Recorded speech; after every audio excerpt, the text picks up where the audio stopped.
Welcome back to the Strother Communications Group Thunderdome for another Bull with Andy Carlson, Minnesota's 87 Best Daily Podcast, a show about everything and absolutely nothing. Zero. Coming right at your ass 5 days a week. Well, at least for this week, and then we'll switch over to 5 days a week on Purple for the Win. But yeah, you already know that. Sitting shotgun is Dan Edwards. Follow him on Twitter at I'm Dan Edwards, not I am Dan Edwards. I found that out. Yep, it's the letter I, the letter M, Dan Edwards. It's so confusing. It's so stupid. I don't even know. And here's the reason why I did that. It's because I used to be at real Dan Edwards. And be like, really? There's a fake Dan Edwards? Aren't you the fake Dan Edwards? It's like, really? Okay, fine. So I did, got a lot of grief for that. So I was like, all right, I'll change it. And then I realized I changed it to this more stupid name that nobody knows when you say I'm. Oh, is it I am? I'm? What's that mean? Will I Am? Mm-hmm. Will I Am Dan Edwards? Yep, exactly. Have you ever thought about taking a stage name? Edwards is actually a stage name. Oh, it is? Yeah, right. See, how lame am I? I can't come up with a good Twitter name, and I come up with an awful stage name. It's so dumb. All right. Now, can you reveal the true last name? Is it Hazamatsky? It's Hazamatsky, yes. Like, do you have warrants? Don't. Let's not go there. Oh, all right. No, I don't. I just, here's the thing. When I was first in radio, all my friends, Tony Fly, JJ Kincaid, Zany K, they all had fake names. And I'm like, oh, I want a cool fake name. I want to be Dan Jordan. Well, right before, like a week before my first shift at KWB back then, there's another intern named Dan who became Dan Jordan before me. I was like, oh, come on. So then I had to struggle. I struggled. I was like, Edwards, because Edwards is somewhere near my middle name and last name. So I was like, so that just kind of stuck. And then I actually I used my real name on the radio in Madison, Wisconsin, and I had a stalker look me up. Yeah. And thankfully she was cute, which was good, but she showed up in Minneapolis just one random afternoon at my parents' house. I'm like, what? So Edwards is kind of stuck. Yeah. The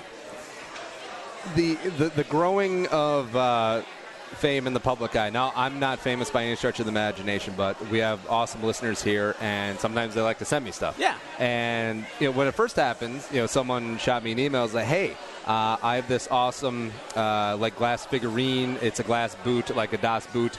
I would love to send you. I'm like, this is awesome. That is. So I gave the guy the address, and he mailed it, and then I opened up the package, giant Das boot, except then the wife gets home. I was like, look at what a fan sent me. And she's like, you had them send it to our house? That is they have weird. Our address? That's not. And then it clicked. I was like, oh, yeah, maybe I should get a P.O. box. Right? Yeah. That's funny. Yeah. I'll tell you a story. It's not someone sent me something, but I used to run a radio station in Champaign, Illinois, called Hot 105.5, and I was Dan Edwards there, and I just gotten there. I was there for like 6 weeks, and I was at dinner at a nice restaurant with, my boss or somebody. I don't even remember who it was, but it was a hip-hop station. Which is funny, big fat white guy running a hip-hop station, but that's a whole other story. Yeah. So you're like Brother Ali. Yeah, right, exactly. But right behind me, there was a booth, and these guys had come up to these girls, and they were talking. They're like, yeah, we can get you in Ja Rule. I'm that new Dan Edwards guy on Hot 105.5. And I'm like, no. So I'm like looking at the person I'm with, and I'm like, how do I stop this? They're like, well, show them your business card. I don't have business cards yet. I just got here. Show them your ID. Edwards isn't my last name. I have no way to stop these guys from, hooking up with these chicks who I could clearly be hooking up with just because I have Ja Rule tickets. So, I just had to sit there and watch them take these cute girls. I think you just dated yourself by saying you're trying to pick up chicks when Ja Rule was popular. When Ja Rule is a thing. When Ja Rule is selling out. Not running fraudulent events in foreign countries. Yeah. Oh, God. Yeah. But I feel like when you're picking a stage name, you want a wide berth of non-serial killer child rapists. So, like Dan Edwards, Joe Johnson, although I shouldn't say Joe Johnson because I have a good friend named Joe Johnson. Nice. Like Mike Smith. Yeah. Mike Smith. That's a wide berth. Yeah. I mean, that's just playing the odds. Yep. So that's why I'm going to pick a name like Ezekiel Muhammad. Because that's not going to get you on any watch list or anything. No. Like a very Christian, biblical, Jewish, Amish first name. Right. And then the most popular surname in the world. Yeah. I mean, I kind of like that, actually. Yeah. Yeah. Also, whenever I fly, I always get weird looks because you got not only am I Asian, I'm a dark Asian. Right. So that's a strike. Yep. And then you look at the super Nordic Andrew Paul Carlson, and they're like, really? when did you get this? This looks like a new license. Yeah, I just had to get it renewed. Syrup. Something you should also renew is buying and selling real estate with Josh Pelto. He helps present the show. He's going to be on Purple for the Win weekly spot. He's very knowledgeable. He's done radio, Remax preferred. And even though it's pouring right here in Minnesota, as we're sitting here at Blue Door, you want to get into a new house. Like, prices are skyrocketing, but Josh will help you get the best price, whether you're buying or if you're selling. He'll get you top dollar. That's what he does. He returns your phone calls, unlike most realtors. Had that experience, been there. Give him a call, 763-213-4617, joshpelto.com. Let me just say, though, as a radio and television professional for more than 20 years, not to date myself anymore, you incorporated that live read impeccably. Oh, thank you. I didn't even know you were doing live reads. That's awesome. Oh, it's something that I sort of pride myself on because I listen to a lot of Corolla, Rogan doesn't really tie us in. He bunches them all at the beginning, which there's pros and cons to that, but whatever.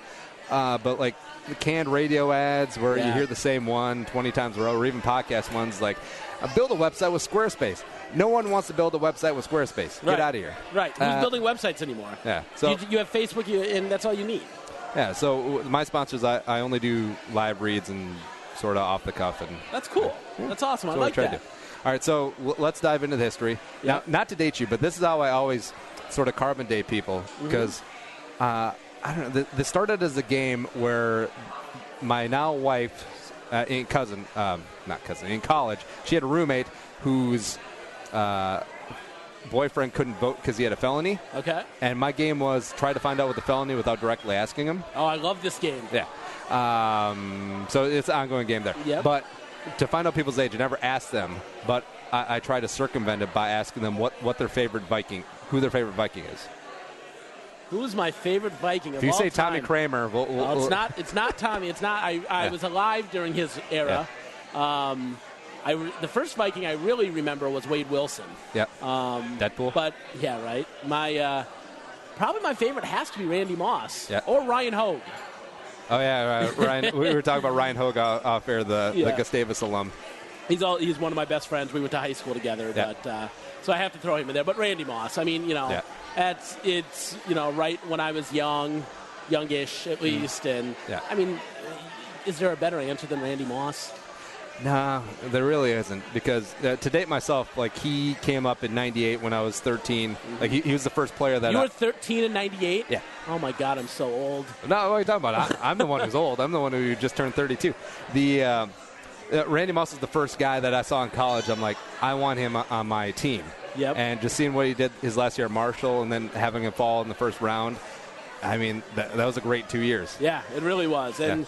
I'm quite a bit older than you, and wow. I don't get to say that often, which is nice.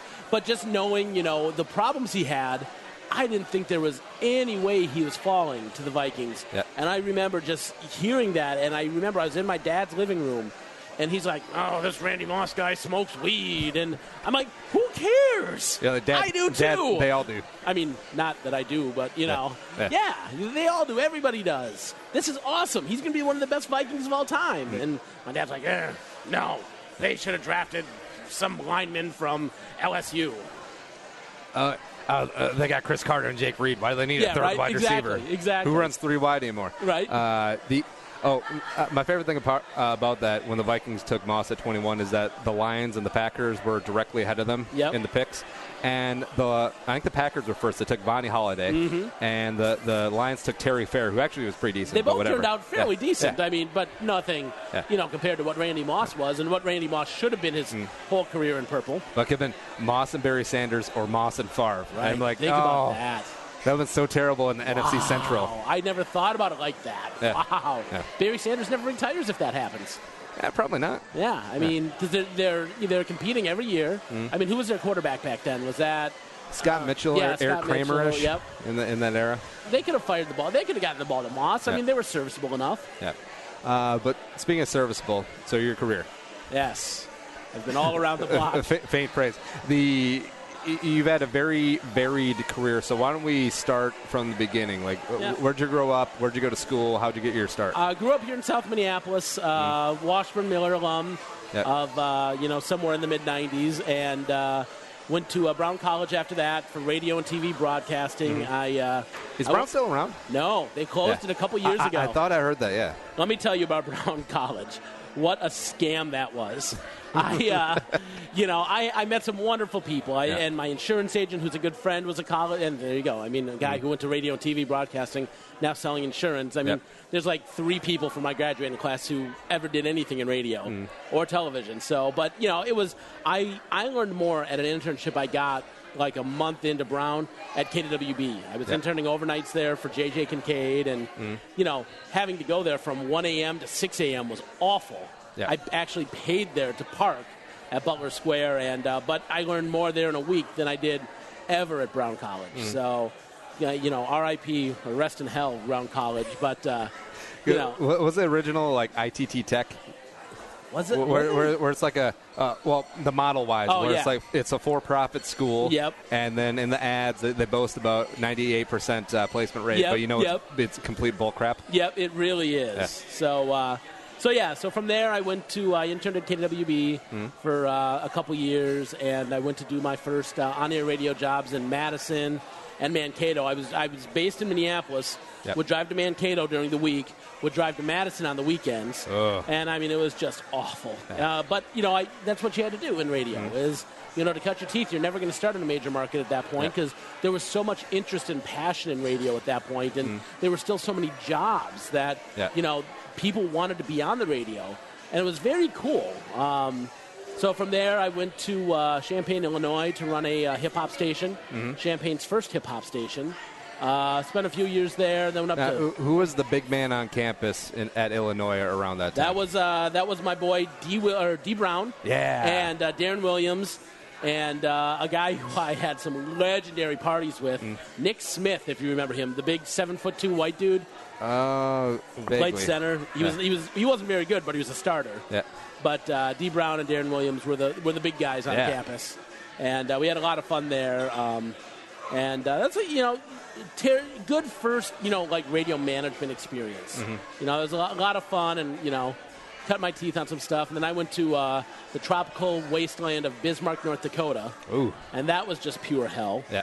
I would never recommend anybody going to Bismarck, North Dakota for any reason whatsoever, unless you're an oil guy. From there, and then I went to Star 104 in Erie, Pennsylvania. And after that, I came back home to B96.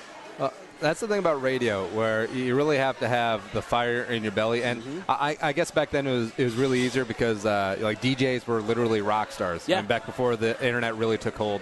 But yeah, low pay, very nomadic lifestyle. It's almost akin to like sports journalism back in the day before the internet took over as well. In Champaign, I made $21,000 a year.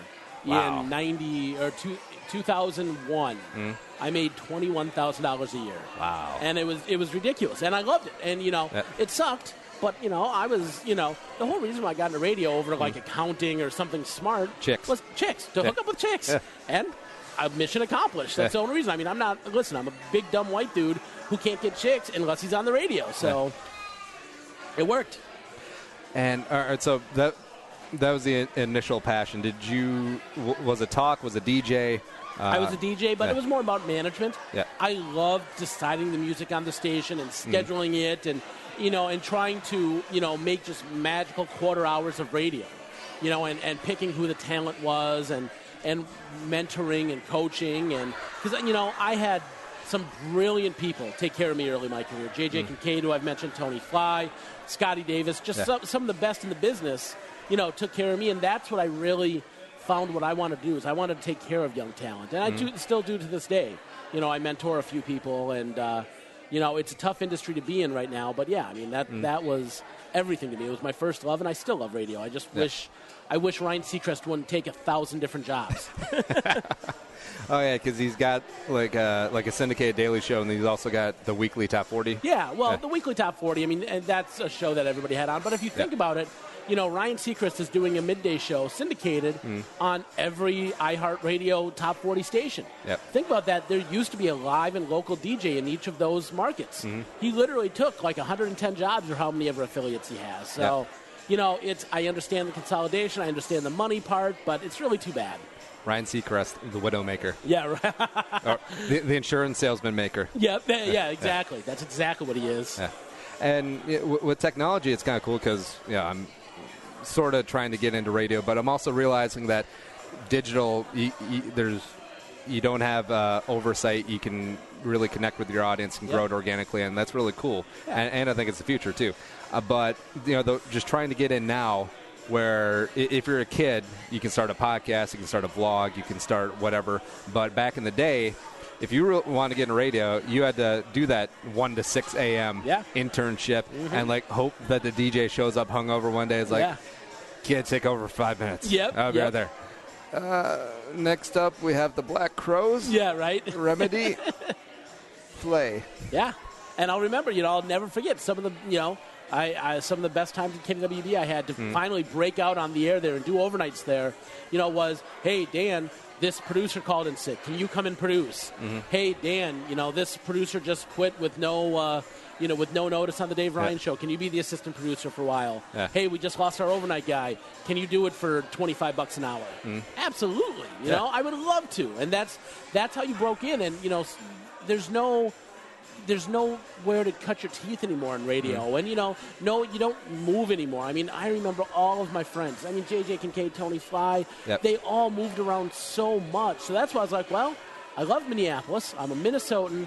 I have so many friends here, but I have to go to hellholes like Champaign, Illinois, or Bismarck so that I can make it to that major market or make it back home. And it worked, thankfully. And the segment is brought to you by the Bismarck Chamber of Commerce. Come and see the world's largest stack of corn. Yeah, right. Although I will say they do have about an hour west, Medora. Medora, it's I don't know what you would call it, but it's got the most beautiful golf course I've ever golfed at. Yeah. So if for some god-awful reason you're ever in Bismarck, go to Medora. There you go. Now, you moved from radio to TV. I did. How was that transition? It was good. I always kind of knew once I saw the writing on the wall for radio and consolidation that it was going to have to happen. And I was like, well, I'll go into TV news and, I'll do that for a few years and hopefully, maybe I become Dan Rather.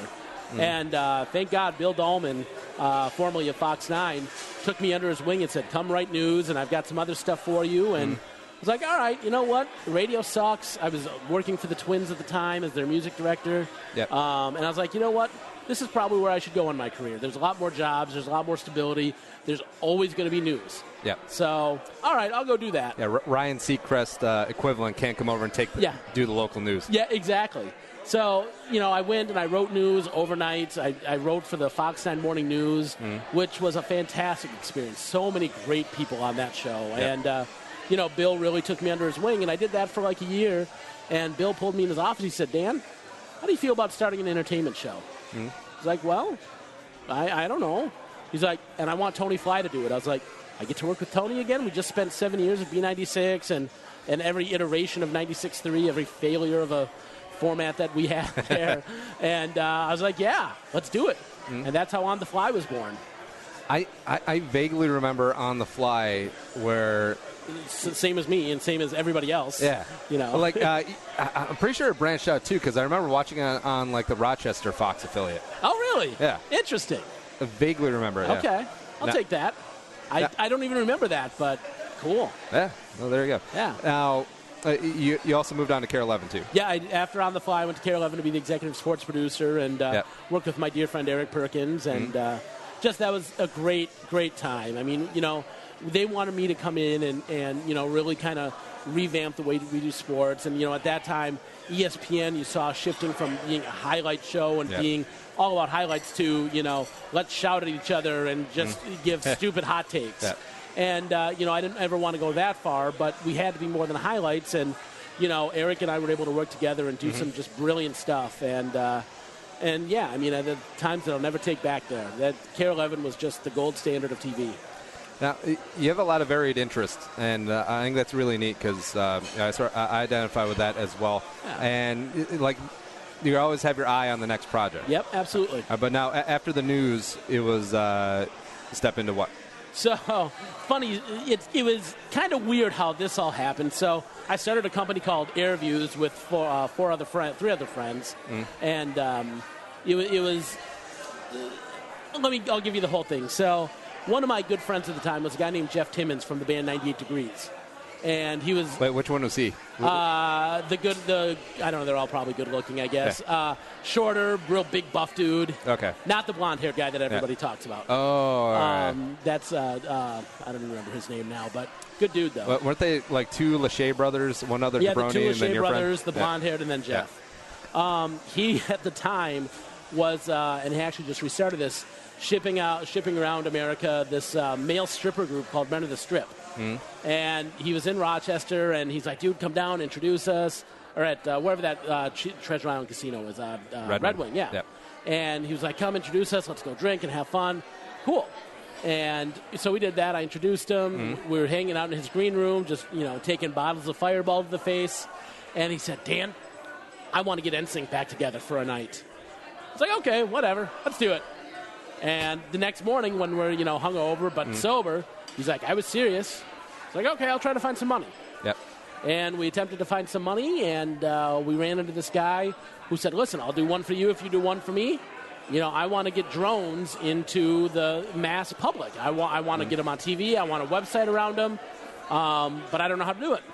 That's an oddly specific horse trade. Yeah, it really is. He was an owner of a drone manufacturer. So. Oh, okay, that'll do it. Yeah, so he was like, he's a VC who put money into it. So, like, all right, cool. We'll do anything for money.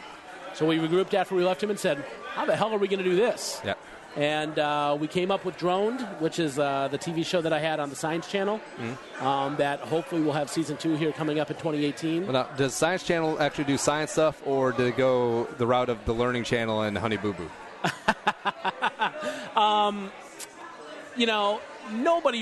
Nobody really does substantial content anymore. Yeah. We were the Pawn Stars for drones. And it was very successful, and it was very cool, and people liked it. But, to think about the Science Channel, how many people are watching that stuff? And we all want to have the next Pawn Stars. Pawn Stars, the dumbest show in America. Yeah. Literally, but we all love it. It was the number one cable show for 5-6 seasons. Well, hold on. I got a buddy who specializes in meteorite trilobites that come from the South African region. I'll get him in here. Let's do it, and we can make a good show around it. And as long as we have good personalities, we'll sell. So it's crazy. It's crazy to see. And you think about how many different channels there are now. You need 24 hours of content on all these channels. And online streaming and all that stuff. And Netflix and Hulu and, and that's really the way of the future. We're never going to sit down and DVR things anymore. We're never going to sit down and at 7:30 watch Frasier or Cheers or whatever the big sitcom is now. It's all going to be streaming. It's all, through our Apple TVs, our Rokus, our Fire Sticks, whatever, So it's really the way of TV and really content generation. As I look at, what's next for me and if I continue to do content generation, that's where I have to be. One of the biggest things we did for Drone was we sold it to an airline or an airline entertainment service. And we're on like 1,500 airplanes right now. Oh, wow. And that might be bigger ratings than we had on the Science Channel. Oh, and plus, if you're getting a viral video, like someone's got it in the headrest while someone's getting beaten down and getting dragged up a Delta flight, you're like, yep. Yeah. Yes, please show Get the my logo. Get the logo. Yep. Nice. No, so I don't even remember where we were at before that. It doesn't matter. Yeah. Do you watch Game of Thrones? No, I don't. That's the one show that I'm not on right now. No, it's good because it'll better elaborate my point. So, think of the last TV show that you watched in serial format. Like, it's on Thursday at 7. Yep. You adjusted your schedule for that. What was that last show? Power. And I still do it every Sunday night at 8 o'clock. My friends and I, we get together. And, that's an appointment show for us. And I love that show, but I was just talking to someone this weekend. That's the only show in the past few years that I've done that. Because, and I'm a TV guy, I'm a radio guy, I'm a media nerd. I love this stuff, and I love to, I won't pirate a movie because I want to give them my $15 because they're artists and they deserve to make money. Yeah. I'm that dude. And, there's no shows that I just have to sit and watch, except for Power. And Yeah, I feel like cereal consumption is going out the window because the last one I did was Breaking Bad. Yep. And I think that ended in 2013 Yeah. or something like that. And, yeah, just the way of – because there's so much content out there. It's almost overwhelming. Yeah. And when you get into something, you want to be able to binge watch it. Yep. Like if you're sick on a Saturday or whatnot, just go through an entire season in a day. The way Power ended on Sunday left me wanting more so much, and it made me so mad. I was like, why the hell can't I find the spoiler for next episode, or why can't I just have the whole season? Yeah. Netflix has really ruined the way we watch TV. Yeah. Speaking of TV, so poker on TV. Yes, absolutely. Yeah. Now, you're a big poker guy. I am very much so. I was as well, personally and professionally, affected by the boom. Yep. Now, thoughts on this year's World Series main event? No November 9, streaming on ESPN on ESPN2. Good or bad? I loved it. I was a big fan of the November 9. I thought, listen, if you can give these guys time to get sponsor deals and really build the hype and the pomp and circumstance around it, I thought that was a really good thing for poker. Yeah. And then I saw the way that Poker Central and Poker Go and ESPN partnered this year to, handle it. Man, getting to see the main event from day one, getting to see some of the side events from the beginning, it was just so good for poker. And the final table was just so fantastic. They played, they had fun. John Hesp is the hero we all need in this game. Yeah. And it's, I think Phil Helmy, or maybe Danny Negreanu brought it up, but what the November 9 did is it got people overcoached. So you got very boring play. These guys played so loose and so fun until you got to heads up when, I don't know what that kid was doing, and Daniel Ott was doing. Yep. I mean, he played terrible, but yeah, I mean, I think it's great for the sport. Well, it's not a sport, but great for the game. And I'll tell you what else is great for the game is a guy like Kevin Hart showing up at these big events. I mean, he is that's what poker needs to grow and have another boom. Yeah. I like before Kevin Hart. Poker celebrities, Kevin Pollak and Brad Garrett. Yeah, right. Woo. Did you ever watch Celebrity Poker Showdown in the early 2000s?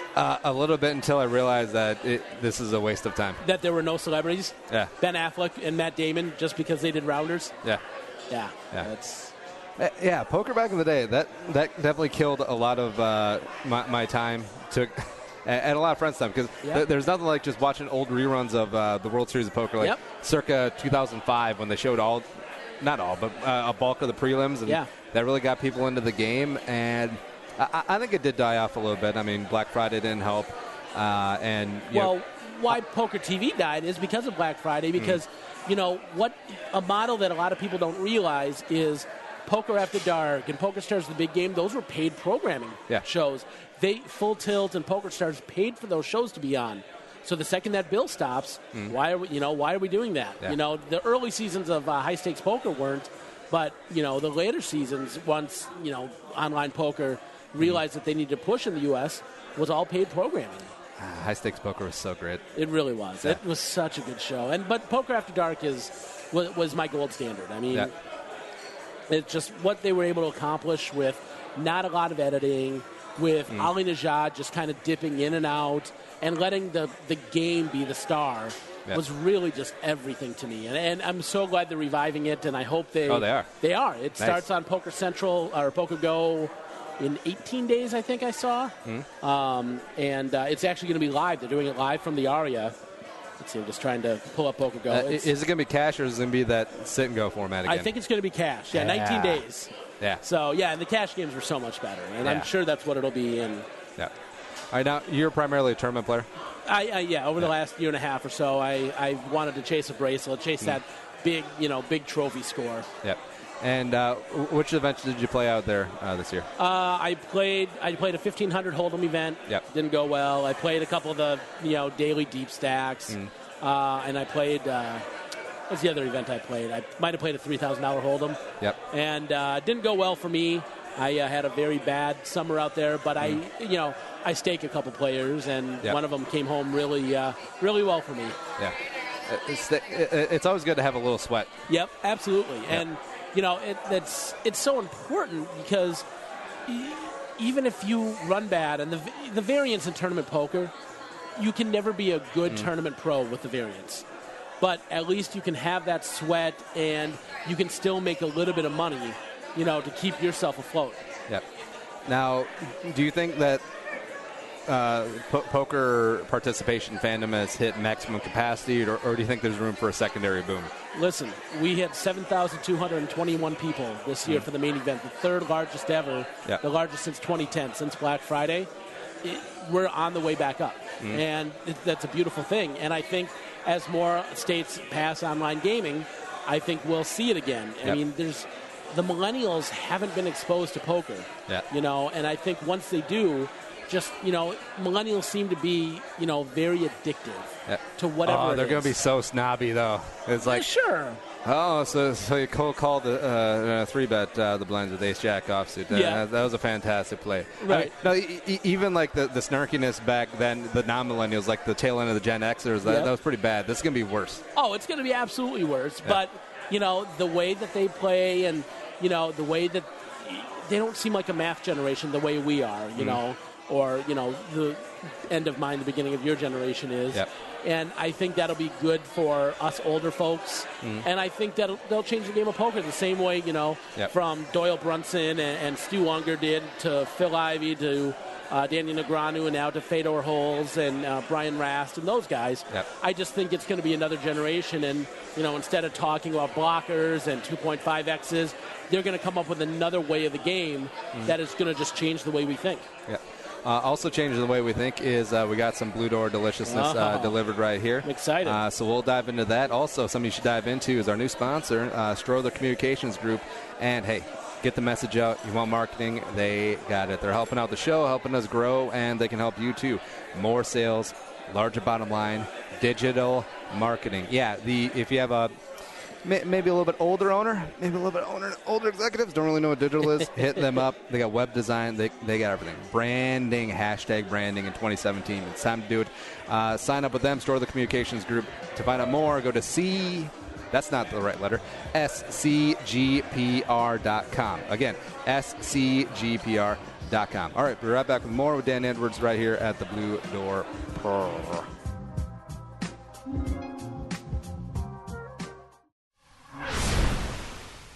So 2016 sucked for the Vikings, and also for a number of other reasons I heard, but it's okay. 2017 is upon us.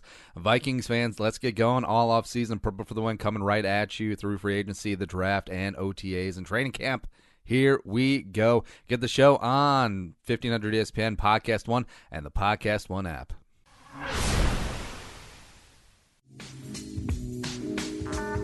And come back into the Blue Door Pub Studios, and so, Dan, how were the wings? I had the maple bourbon bacon things. Yep. They were absolutely delicious. I'm shocked, actually. I'm not a big wing guy, but it just sounded better than a burger tonight, even though I've heard that this place is, known for their Belusi's or something. Yeah. And but those things stuck out, and they were fantastic. I would highly recommend them when you come to the Blue Door Pub. I feel like maple, bacon, and bourbon is like the Canadian Holy Triumvirate, like the Father, Son, Holy Ghost. You're absolutely right about that. That's awesome. And also, right now, the Bluesy of the moment at all three locations is the Capone. The Capone. What is the Capone? All right, so it's a Bluesy stuffed with mozzarella and provolone, and topped with roast beef. And how did I not see that? Giardinera. I know that it's the pickled vegetables of the hot peppers and the cauliflower and stuff, but I can never pronounce it. Giada di Laurentiis. Wow, that's close enough. I just call it delicious. And her giant fake teeth. Right? Did you say all the food is on them here? Oh yeah. Hey, waitress, can I get one of those, please? To go, come on down. Three Twin Cities locations: the OG St. Paul, Longfellow, University on Como, the EBDP.com. So we're back with Dan Edwards, and we talked a little TV, radio, poker to kick it up. The dream is to move to Vegas? I think so at some point. It's either I have two very different places. I mean, Vegas, obviously, the poker, the nightlife, the fun, the girls, or Vancouver. Vancouver is shockingly underrated for poker. You would need a lot more money to move to Vancouver. I went there last summer on vacation, or I actually went there for a work thing, and ended up taking an extra few days for vacation. It is amazing the culture you learn of, like, because it was built up for the Olympics back in the 90s, and all that beautiful real estate has been taken up by, like, all the Chinese and the Japanese. And now, I mean, you can get, my two-bedroom condo in North Loop is incredibly expensive. But there, my size for, like, 1,000 square feet is like $1 million. Yeah. It's like, what? Oh, see, the Japanese are invading, just very delayed by about 70 years. Right. Yeah. And they're invading Canada, which is weird. Well, that's how they're going to strike. Oh, is that right? But yeah, Vancouver poker scene, they have a lot of, was it charity rooms? No, I don't think so. I think they're all regular rooms. Oh, was it Red Rock? Is that the big place out there? No, what was the big place out there? I don't remember it being called Red Rock. They have a Hard Rock out there. I saw a Hard Rock, which was weird. Yeah. I'm looking it up right now. I just went to this beautiful room, and it was Edgewater. River Rock is one too. Yeah. So I went to Edgewater, and it was just beautiful. And the room was detached from the casino. You had to walk across the street, and it was just all poker and just so much fun. Just good action too. Yeah. All right. So Vegas, give me your favorite hotel, favorite poker room, and favorite restaurant. Easily my favorite hotel is the Vdara. Yep. No casino there. I can't, do a 20-hour session, be up, a few $1,000, be a little tipsy back in the day when I used to drink, and then go put all that back into slot machines. That's the best feeling in the world. Favorite poker room, Aria or Bellagio. Yep. I actually helped the Bellagio with their new TV show, Bellagio Pots Poker on the Strip. Oh, nice. And they stream. Is that the Live on the Bike ripoff? Yeah, exactly. We're not a ripoff. We are much better than Live on the Bike, or they are much better than Live on the Bike. But yes, that's that. And the Aria room is just classy, and it's just awesome. And favorite restaurant, off the Strip. It is the best place I'm going to tell you about right now in Las Vegas. It's called Musashi. Ooh. If you like hibachi food or sushi, I'm telling you, there is no better. You go, you ask for my friend Tiger. You tell him you want the late night show, and I'm telling you, you will never forget that night. And then he just whips it out, and then you're traumatized for the rest of your life. Can we talk about that? Tiger has his way, and then he crashes his car on codeine. Yes, exactly. But whipping it out is actually part of the late night show. It's really weird. Yeah. Man. All right, so I'm about to write that down. Because I love Vegas. Definitely went a lot more when I was younger and not married and didn't have a mortgage and had a lot more, what are they called? Disposable income. Yeah. But that's still great. And also very family-friendly now. Yeah, it really has become. There are places there, they have all their pools are separated now. You've got the family pool, which is fun. But then you've got the adult pool, which is topless and more fun. And, it's great. They segregate it really well. All right. I'm going to cut that soundbite. Yeah, the segregate Vegas really well. Thank you. Yeah, it's good times. Yeah. Also good times. The Vikings reported down to Mankato for the final year. I know you covered sports also. Yep. Born and bred Vikings fan? Yep, born and bred Vikings fan. Let me tell you, the worst time in my history of covering sports was having to go down to Mankato, Minnesota. I listen, this is unpopular. People hate me because I've already said this on Twitter. Our mutual friend Lindsey Young has ripped me a new one. Mankato is a dump. There is nothing worse than Mankato, Minnesota. Moving training camp to Eagan is the best thing this franchise could have done. Hey, you hear that, Qatar? Yeah. Mankato ain't got nothing on you. But yeah, no. I mean, it's such an exciting time for football. I mean, it's it's a new season. Everybody's 0-0. Every other little cliche that you have, but it's just I feel like there's a weird aura of excitement right now around the Vikings with the Super Bowl coming and potentially the Vikings hosting a Super Bowl. I feel like people aren't talking about that as much as pissed off about Packers president Mark Murphy saying it would be great to drive across the state and play in Minneapolis. Yeah, he's stupid. I mean, Packer fans. Let's just look at this. Yes, the Packers have had excellence. They've held over the Vikings when it comes to Super Bowls and what have you. But these people buy fake ownership stock. Yeah. They're dumb. Yeah. Packer fans are dumb. So anything comes from the Packer organization, I just don't pay attention to. I feel like Vikings fans, it's a weird thing because, like, 3 out of the top 10 greatest moments in Vikings history are Packers losses. Yes. Like the Seahawks and the onside kick against Bostic. And we have a weird schadenfreude about it. It might be little brother syndrome. It might be lack of success, whatever. That's exactly what it is. I feel like, all right, so if you're a genie and then you show up to, like, a hardcore Vikings fan's living room, it's like, all right, here's the deal. I'm going to give you $100,000. Now, you can spend $10,000 of it and guarantee that the Vikings will go to the – no. You can spend $10,000 and guarantee that the Packers will not go to the Super Bowl at U.S. Bank Stadium. Or you can spend the whole $100,000 and guarantee that the Vikings make it to the Super Bowl. The Vikings fan will think about it and be like, all right, so can I spend 10 times that guarantees that the Packers won't make the Super Bowl? Because that's what I think. I'm thinking about it right now, and I might take the $10,000 just to make sure. That's such a bad thing, though. That's such a bad fan, because it's so stupid that we let the Packers hold over us like this. But it's so true. I might spend the $10,000, pocket the $90,000. Yeah. But see, that's the thing. Like, 98 was the year. 98 was the one-off where you just dominate for a season, like the 85 Bears. That was the Vikings lightning in a bottle. Yep. I'm secretly now don't at me, but I'm secretly sort of glad the Vikings didn't win in 09, because the Packer fans would be like, well, I mean, it took our quarterback. Yeah, so exactly. There you go. Exactly. And I can agree with you on that, but I still would have liked to win that year just because, it was so much easier to be a Brett Favre fan when he left. Yeah. Like, I became the biggest Jets fan that year that he played for the Jets. Was that 08 or whatever it was? 08, yeah. It must have been 08, yeah. So I see what you're saying. Yeah. I still would have taken that ring with Brett. Yeah. But I feel like fandom's so generational. Like, Jets fans now, if you take, like, some random jabroni Jets fan who's like 36, middle manager at a Kroger, and he's like, yeah, I don't remember winning Super Bowl III. Just like me, like, I have no memory of losing 4 Super Bowls. Right. Like, my first bad Vikings memory was 98, then 41 donut, then 09. Like, I don't have the scars of like a 60-year-old fan. Yeah. So obviously he would be more pissed about not winning the Super Bowl in 09 than I would be. You're absolutely right. And I in my mind, the Vikings have never even been to a Super Bowl. Yeah. I don't remember that. And I'll talk to my dad about it and be like, oh, yeah, I remember that. And I'll be like, how did that even happen? How was football even invented before 1984 or whatever? Which fan base do you think is more tortured in the Super Bowl era, the Browns or the Vikings? Well, I guess even pre-Super Bowl era, it's more comparable.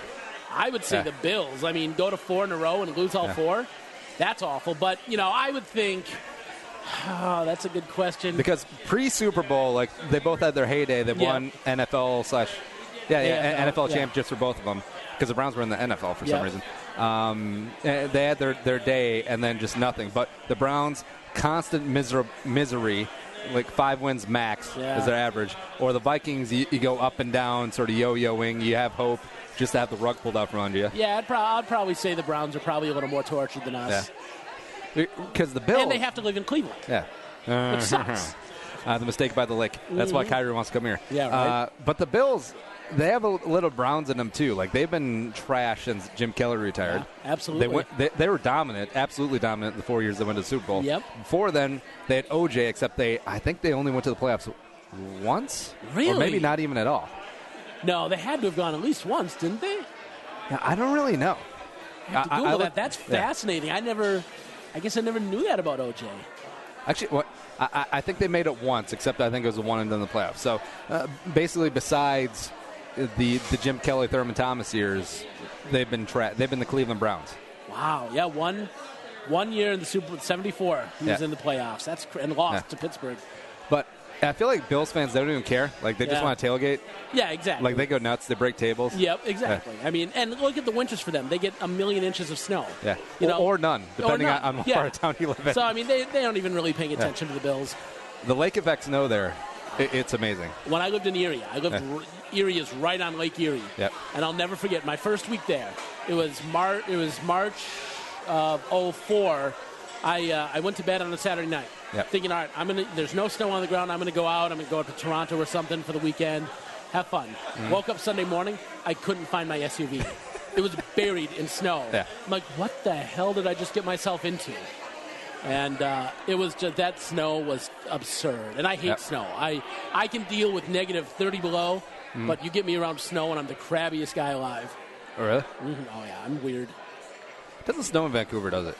I don't think it does. No, they said in the mountains it does. Yeah. It just rains like it's very Seattle-esque in the city. So. What do you think has a better climate, Vancouver or Boulder, Colorado? Wow, I've never been to Boulder. I've only stopped over in Denver once. Yeah. I have to probably think Boulder, doesn't it? I mean, because you get the snow for the snow fanatics, and then it's gone the next day. Yeah. Because I got some friends that live in Colorado, and Boulder's just amazing. Think of like Eden Prairie, except as an entire city.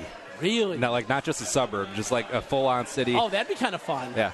And they got the University of Colorado there, and everyone's so nice, mainly because they're high. Yep. And like the place we stopped in for lunch one day, it's like, well, you can pay now, or we can just mail you the bill. I'm like, no. You are very trusting people. That's crazy. Yeah. Wow. Yeah. And like they had an impromptu, like sort of hippy dippy, like music fest and like flea market going on. I'm like, this was not planned. You guys just showed up, didn't you? Yeah. That's awesome. Yeah. And the weather's pretty amazing. Like you said, you get just enough snow, or you get like Christmas cart snow. Yep. Then the next day it's 65 and sunny. That's great. Yeah. I'm gonna make a trip down there before the end of the year. Yeah.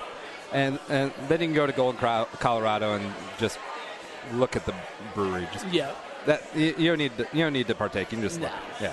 All right. So roundabout way to get back to the Vikings. Thoughts on the rookie class this year? Adrian gone, Dalvin Cook, etc. I think Dalvin Cook's probably going to be pretty special. I didn't follow the draft class this year as closely as I had in previous years. Yep. So I'm not exactly. I know there was some criminal activity of why he fell, and some people in his entourage, but it sounds like he's cleaned that up from everybody I've talked to. Yep. And I think he's probably going to be pretty special.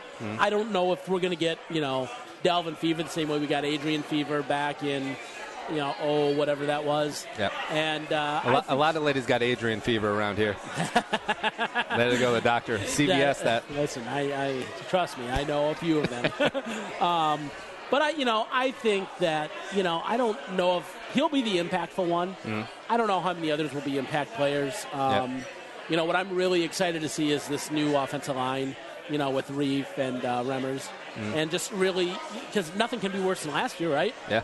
And how the hell did Matt Khalil get $1 billion after being the worst offensive lineman in the league last year? It's his brother going up to the former GM's office like, hey, man, who's really good? Yeah. Matt. Right. Yeah. But, so I think, I'm excited for the season. I think, it'll be too bad for Latavius Murray, who still isn't recovered yet, but, it'll be too bad for him when Dalvin Cook is that guy. And I think Dalvin can catch the ball out of the backfield, which is something that we haven't had in years. So I think that'll be a way to, exploit defenses even more. Plus, I think Reef wrote an article that they're putting in a zone blocking scheme for the running game. Oh, and it's like, the one cut and go, like the famous Shanahan offense. I'm like, man, Dalvin Cook in a one cut and go scheme. Yep. That could be amazing. That really could be. That's good to know. I like that. Yeah. So record prediction for the Vikings this year. God, probably 10-6. I'll take 10-6. 10-6 into the playoffs and make that run. Because it's all about who gets hot in the playoffs. Yep. And I think the Vikings could do that. I think, all you need is Sam Bradford to be accurate and right on. He doesn't need to be a big play. He just needs to manage the game. Yep. I think the defense is still going to be pretty spectacular. And I think the Vikings make the Super Bowl and lose to the Patriots. Oh. And what if they went 19-0? Because who, the Patriots? USA Today predicted that they'll go 16-0, or like their composite of their experts. I will be honest with you. I think the Patriots will go 19-0 this year. I really do. And and full disclosure, I'm a huge Patriots fan. Yep. I have been. Drew Bledsoe was my favorite quarterback growing up. Oh. So I'm weird, I know. And but so you're still rooting for them, even though that they have that scab in there, stealing Bledsoe's job? Tom. How can you hate Tom Brady? He's the greatest of all time, and he's so clean cut, and you just can't hate Tom Brady. I don't trust the guy who won't eat a muffin. But listen, you and I probably shouldn't be eating muffins. Yeah. I mean, the guy's going to play till he's 50 years old, and you and I are sitting doing a podcast right now eating burgers and wings. Well, yeah. And he gets Giselle. Who do we get? Yeah. See, I want to be Tom when they're filing their taxes for the year. Yeah. And, just signing up all the stuff from the CPA, and it's like, oh, looks like I'm not the breadwinner again. Yeah, right? Yeah. Can you imagine? Yeah. How does that go in that family? The talk when Giselle says, Tom, I made more than you this year. Now you need to go do the dishes. Yeah. Hey, you want to take out the trash? No, not really. Did you make more than me this year? Yeah. All right. Yep. Where's the Glad bags? Yeah. Who had a $100,000 photo shoot today? Movies. Yes. What have you seen recently that you like? Oh, God, I saw The House, and I thought it was fantastic, better than I thought it would be. Did it speak to you? It's like, I don't need to move to Vegas. I can just open this up in my 2-bedroom condo. So I went with some poker friends, and we've been trying to figure out how to do it. And I don't know if I want to say we've kind of done it, but we certainly are attempting to do something very legally. Legal, always. No rape. Yeah, the home casino has a lot of range in the cinematic canon because you have like the really grim boiler room. Yep. Remember that movie? Yep. Oh yeah. And then you have like the super funny with Rafi from The League in the house. Oh, that's right. Yep. Yeah. I forgot he was in The League. That's funny. Yeah. No, I think The House is really the only movie I've seen in theaters recently. The other movie I did see was about 6 months old, but The Founder. Oh, yeah. Which was fantastic. Yeah, I like that one. Absolutely brilliant movie. So I respect Ray Kroc's ruthlessness. Yeah. But also I was like, come on, man. You're kind of an a-hole, but I respect it. But good for him. I mean, the McDonald's brothers were too stupid to, keep their own business. They're too big of rubes. Yeah, exactly. Yeah. So.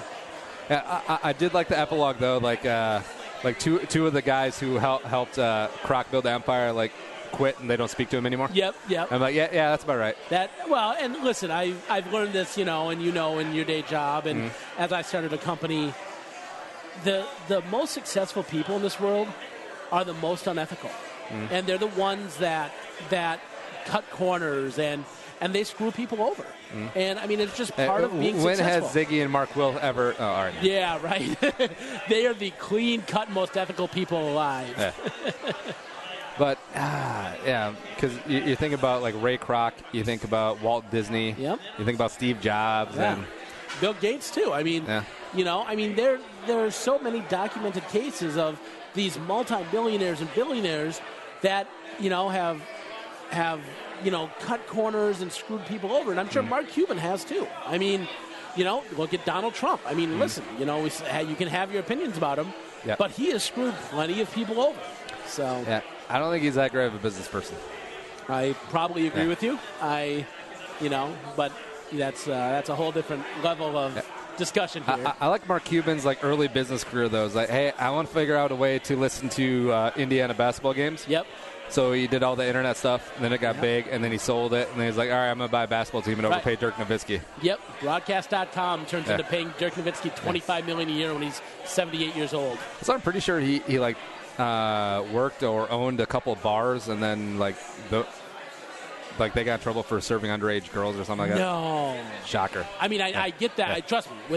When you throw Mark Cuban, I've got some off-air stories about that. But yes, I didn't realize he owned bars. But the underage girls, that makes sense. Yeah. Now, all right. So back in your partying days, who do you think you'd have more fun with, Mark Cuban or the Papa John's guy? Oh, Mark Cuban.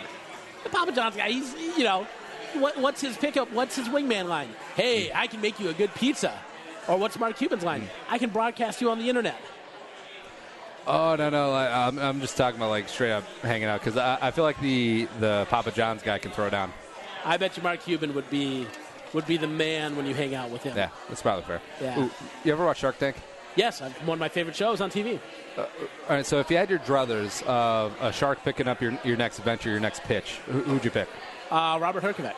Yeah. Or, probably Mark Cuban, but, if we're taking Cuban out, probably Herkovec or Damon John. I've named half the Sharks, but, Just not Mr. Wonderful. Yeah, it would never be Kevin O'Leary. Barbara seems too snarky and too, I want to take over. Or he's a genius, but, I'm never going to come up with something that needs to go to QVC. Yeah. I just think Robert is so smart and so passionate about what he does.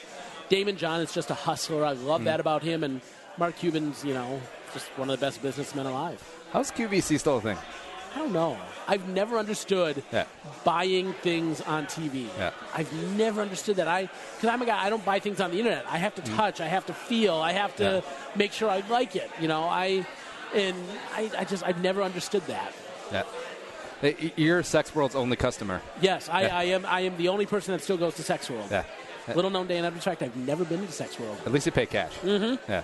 But yeah, the QVC back in the day was the bored housewife during the day or the people with insomnia late at night. And they're like, I do need a toaster with a hot dog slot. Yes. That's phenomenal. Dude, I dated this girl once, and I went to her parents' house for dinner or something that night.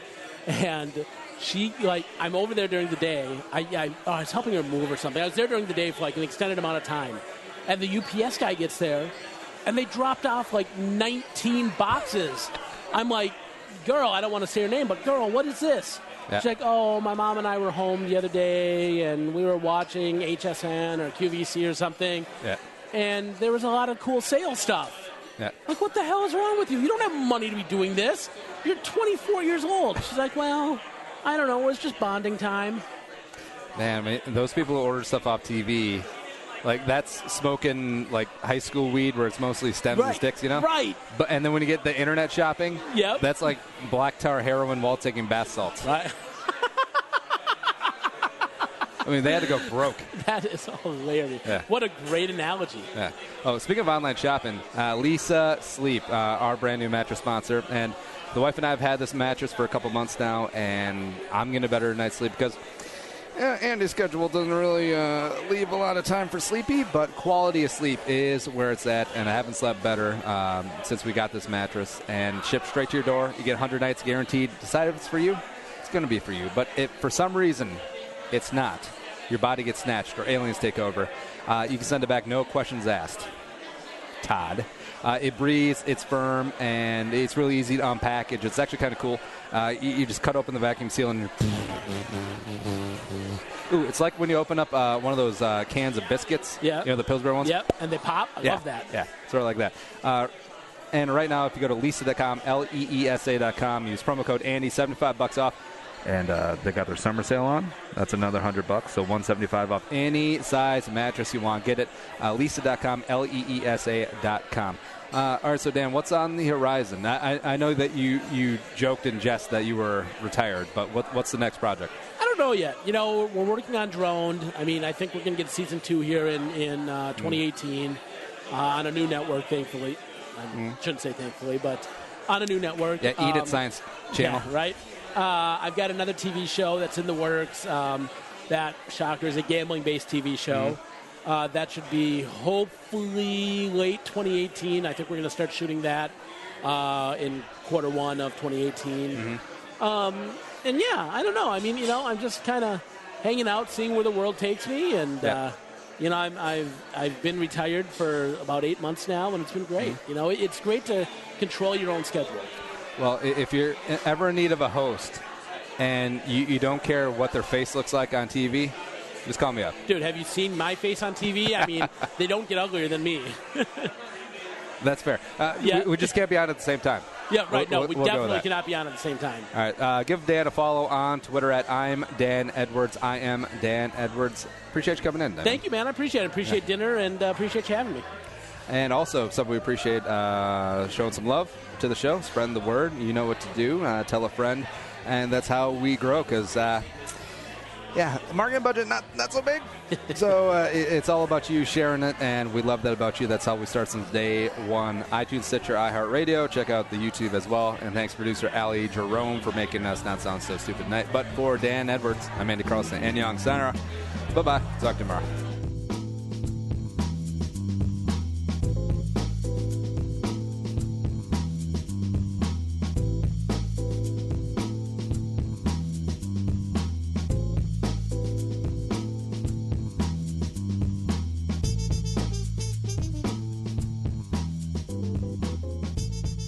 Thanks for listening to Bull with Andy Carlson, Minnesota's 87th best daily podcast. Download the show on iTunes. Everyone's middle name is Jerome.